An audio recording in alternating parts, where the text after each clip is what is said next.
সুপ্রিয় দর্শকবৃন্দ, আসসালামু আলাইকুম। কেমন আছেন আপনারা? আশা করি আল্লাহর রহমতে ভালো আছেন। যদি চ্যানেলটি ভালো লাগে অবশ্যই চ্যানেলটি সাবস্ক্রাইব করুন। পাশে থাকুন প্রতিদিনের মতো আজকে এক আপুকে আমি চ্যানেল হাজির করেছি। মিডিয়ায় কি কারণে আসলে সেটা আপনাদের শোনাবো। আসসালামু আলাইকুম আপু। ওয়ালাইকুম আসসালাম। আপু ভালো আছেন? আলহামদুলিল্লাহ। আচ্ছা, আপুর কি বিয়ে শাদী হয়েছিল আগে? জি। স্বামী আছে নাকি নাই? স্বামী বাসা আছে কিন্তু আমি তার কাছে নাই। আমি ছাড়াছাড়ি। ও, ডিভোর্স দিয়ে দিয়েছেন। জি। যাই হোক, কি হয়েছিল স্বামীর? স্বামী এমনি ভালো ছিল কিন্তু অন্য একটা মেয়ের ফক্করে পড়ে ওই মেয়েটা নিয়ে ভাইগে গেছে, পরে আমার খোঁজ খবর নেয় না। এই জন্য ডিভোর্স দিয়ে দিয়েছেন না? পরে আমি ডিভোর্স দিয়ে দিছি। এখন কি বিয়ে শাদী বসবেন? জি, আমি একটা মেয়ে মানুষ, এখন আমার তো একটা ছায়ের দরকার আছে।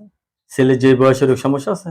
না, ছেলে ভালো হইতে হবে এবং আমাকে একটু সুখ শান্তি দিব এই। সুখ শান্তি দিতে পারলে হ্যাঁ। মেয়ে যে মেয়েরা চাই তো সুখ শান্তি। জি। টাকা পয়সা আসলে মেয়েরা না, কিন্তু না, লোভী না। না। আচ্ছা, এখন আপনার ছেলে সন্তান আছে নাকি? জি, কয় ছেলে মেয়ে আছে? আমার একটা ছেলে আছে। একটা ছেলে। কি কাজ করেন আপনি?